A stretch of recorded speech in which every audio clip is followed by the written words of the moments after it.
My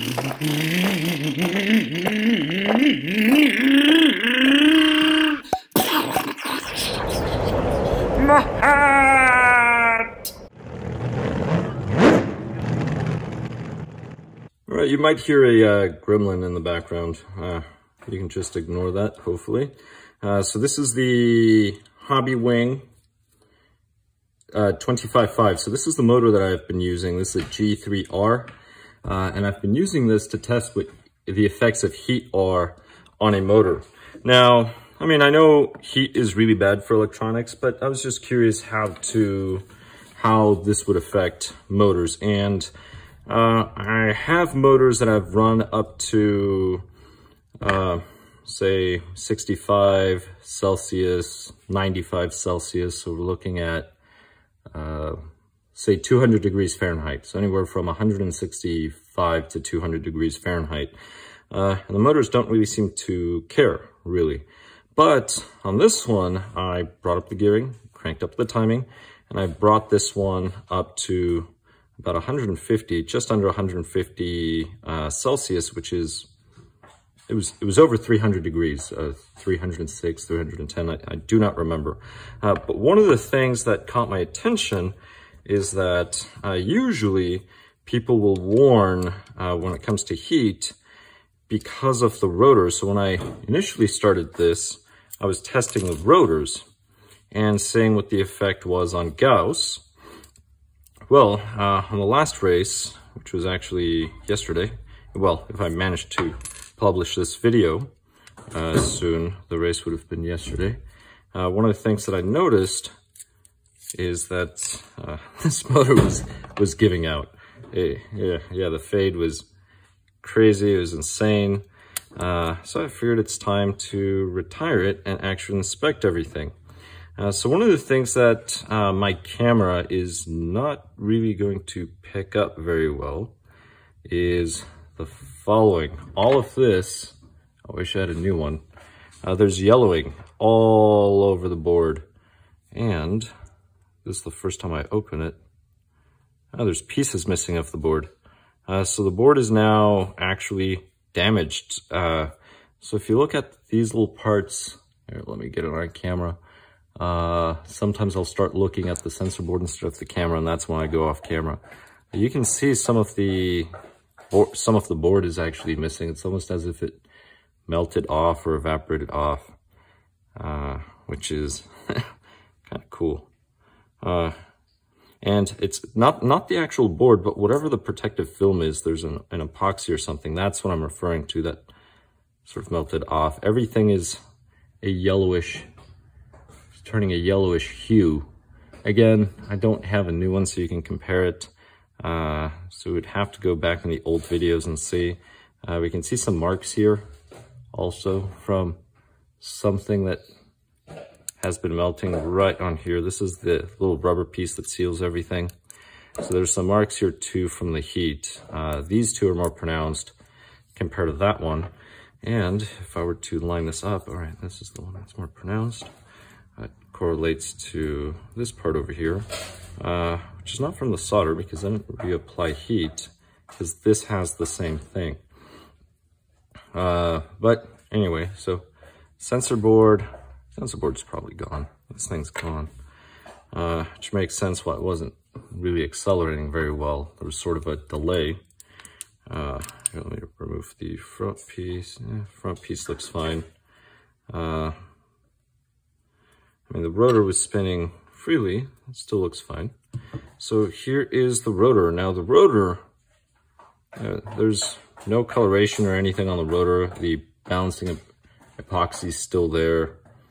So the rotor looks pretty good, but let's see. I don't remember what the strength on this rotor is supposed to be. I want to say it's about 1400.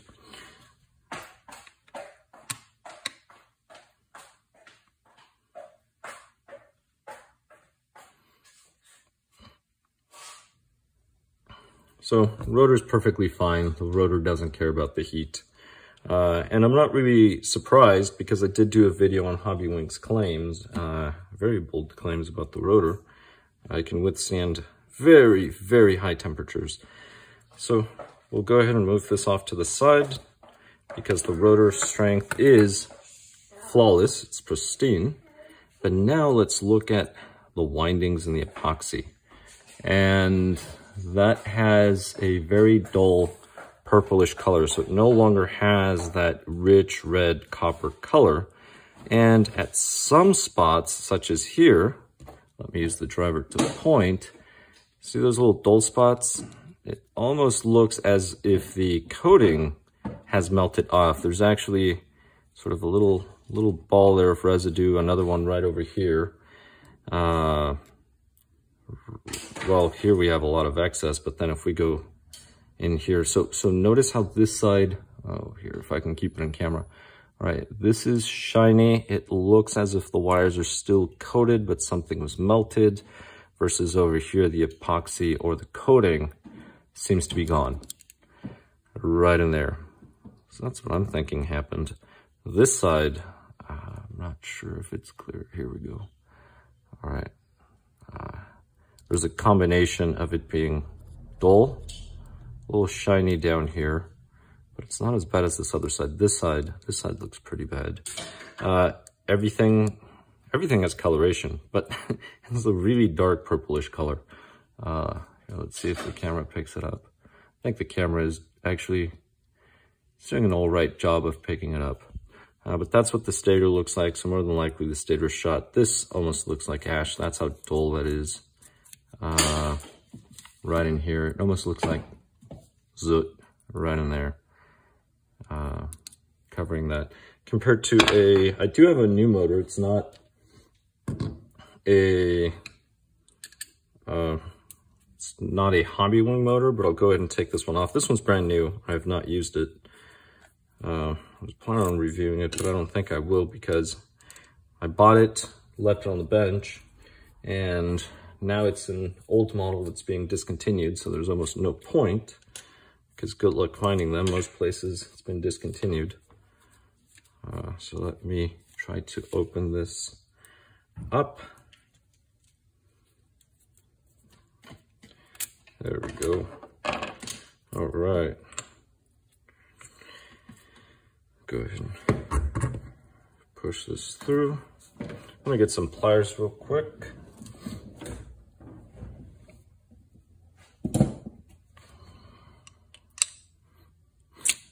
Oops, there goes the shim. So here's the rotor on the other one. So this is a different brand, and let's see.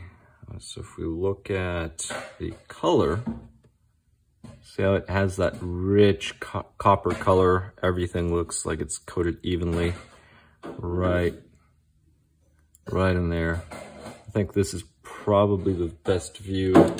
I can shed some light. Is that helping? Yeah, that's helping a little. So that's what windings look new, usually. And this is what this one, this is what this one looks like. All right, right in there. So you can see how that looks very ashy. This actually looks purple. The light is making it look like a copper color, but it's actually purple. There's some really dark ashy looking colors. Oh, that's like great. If you can pick that up. Let's see. There we go.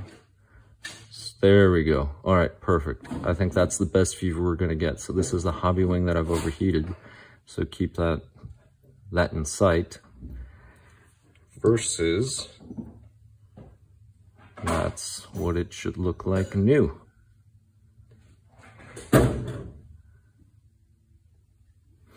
So,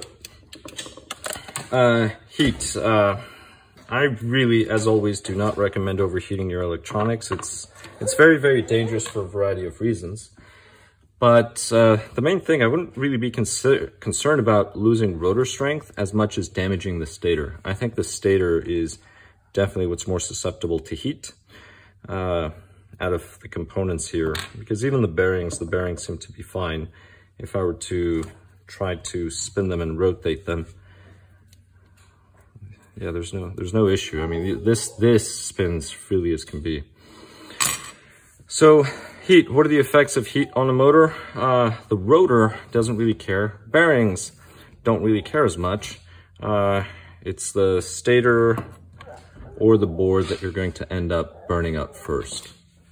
Now, here are 3 races all on the same day with the motor. This is the Hobbywing G3R, the one that I just showed you that I destroyed successfully. Now, I did it on purpose. It wasn't an accident. But what I started, this is qualifier 1, and I started the motor off with 50 degrees of timing on the end bell, approximately. The gearing at this time I do not remember, so it's whatever the spur for the X-Ray X1 gear differential is. It's in the 80s, 83, 86, somewhere around there probably. And then the pinion is probably in the 40s, maybe a 48. The main thing is that the gearing was maintained constant through all of these 3 runs. So on the very first one, with that run, temperature reading was somewhere in the 80s for Celsius, so we're looking at maybe 180 degrees Fahrenheit, 190. It's under 200 degrees Fahrenheit. So say between 160 and 200. And then what I ended up doing is I cranked up the timing 5 degrees. So now I'm at 55 degrees for qualifier 2 and the main. So I overheated the motor here, and I overheated the motor here on purpose. Then there's a whole other race where I overheated the motor 3 times. And then finally, this last race, the motor gave out. That was enough. It just gave out. But one of the things to note is that Q2 and main, the motor was hitting maybe 90 degrees Celsius or over that, just over 300 degrees Fahrenheit. So extremely hot. And even though it was only a 5-degree bump, which is a 10% increase, the temperature went up by 50%. So that's something to keep in mind, right? If the temperature was about 200 degrees Fahrenheit, it went up to 300 degrees Fahrenheit. So there's not a linear relationship. And one of the things with heat and amperage is the relationship is exponential. If you take a motor, for example, and you run it at, say, 30 degrees, yes, it'll be slow, it'll be a hog, but that motor will run cool for days, assuming it's geared decently. Now you take that same motor and then you try the same gearing but higher timing, it's going to start heating up, really overheat. So let's say you get the correct gearing and timing to where you're running at, I don't know, 65 degrees Celsius, which is maybe about 160 Fahrenheit, which is very good temperature. And you're running a particular FDR, final drive ratio, with your gears, and your amp draw was maybe 4.5, 5 amps, no load. That's very good. So then if you just drop the timing and you keep the gearing, yes, it'll be slower, but it'll run cooler. You'll notice it'll run cooler, it'll consume less battery. But if you were to bump it up, you're going to notice a variety of things. One, it's going to drain your battery a lot faster, and it's also going to heat up. So it becomes very, very inefficient the higher up you go in timing. Motors do. That is why you will notice that in many drag cars, sometimes they have to charge the pack after every run or every 2 runs, depending on the setup. It's because of the inefficiency. And then you'll also notice all of the fans there as well. But moving on to the main point is, if we take the top 5 laps, we have a 19,178. So this is what we have. These are top 5, top 10, right? 19.692. If we compare it with qualifier 2, right, bump up the timing 5 degrees, it should be a lot faster because KV also, KVs definitely go up. But if we look at the top 5, we're at a 19.378. That's 0.2 slower. If we look at top 10 laps, top 10, we're at about the same, 19.645. Now, there's other things that could have affected this, for example, top 15, but I'm not going to count top 15 because that's about how many laps I made, and there's some crashes in there. If you just look at the numbers, you can see them. or maybe I was getting out of the way. I have no idea. The point is, it's not worth just bumping up the timing. Now, I was doing this on purpose to overheat the motor and see what would happen, how much heat it could take. But there's no speed gain. Once you start getting into that inefficiency on a road course track, because you're not going on a straight line and only on a straight line, you have to slow down, accelerate, you start overheating everything. Everything becomes less efficient. Electronics become less efficient. And even here, look at the consistency. It's a little better. But the results are not really that much better. I mean, overall, this is a 15:14, so 15 laps, 14 seconds after the 5-minute mark. Here we have a 15:8. That could have been traction for the day. That could have been just slightly better lines. That could have just been maybe a tailwind. No, I'm kidding. The point is, it wasn't worth it. And if we go to the main, this is later in the day, one could make the argument that there's probably less traction. But let's see, top 5 laps, 19,594. It's even slower than this one, slower than this one. Top 10, 19,832. Slower than this, slower than this. Here we have a 15:20, so this is definitely the slowest out of the bunch. But even if we disregard that, the thing is that the numbers are, we can say, somewhat consistent, right? The small change here, this could have been a change in line or change maybe another driver having to get out of the way, or if we look at the individual laps, something could have happened. See, there's that 24, so that 24, that's a major screw up. 24 there, there's a 29, so this is a major screw up. So to be honest, this is the slowest lap out of them all, so this would have actually been probably faster, just looking at numbers. But that's something to consider. Because ultimately you're just going to destroy the motor. There is a relationship between timing and gearing. I cannot give you magic numbers, but again, if you start off, say if it's a 21.5 or a 25.5 motor, 21.5s maybe between, I would say about 48, 25.5s, 48 to 50 degrees, and then just adjust the gearing, go up or go down. Because the kV gain out of that boost in timing is really not worth it in a course like this when you're running a spec class. And that's one of the important things. I am using this as an example for a spec class. If you're running a different class that allows boost or anything like that, you're probably going to adjust your timing accordingly, and you're probably not going to be using that boost all of the time, only during certain RPMs, and probably in the straightaway. So that's something to consider. It also depends on the application. But for spec, this is something to keep in mind. Rotor's not going to care. Yeah, the rotor's definitely not going to care. The bearings will probably be fine, but the stator or the sensor board will probably be destroyed. As I showed in the video, difference in coloration and how the that coating on the wires pretty much melted off on some of the parts. Well, that being said, I hope this video was informative, or at least entertaining. For some people, I guess it is. If you enjoy my voice, I enjoy my voice, but not all the time. Not when I'm sleeping. I definitely don't want to hear myself when I sleep. But thank you very much for watching, and I'll catch you in the next one. What? Oh, my hair! My tongue! My rod!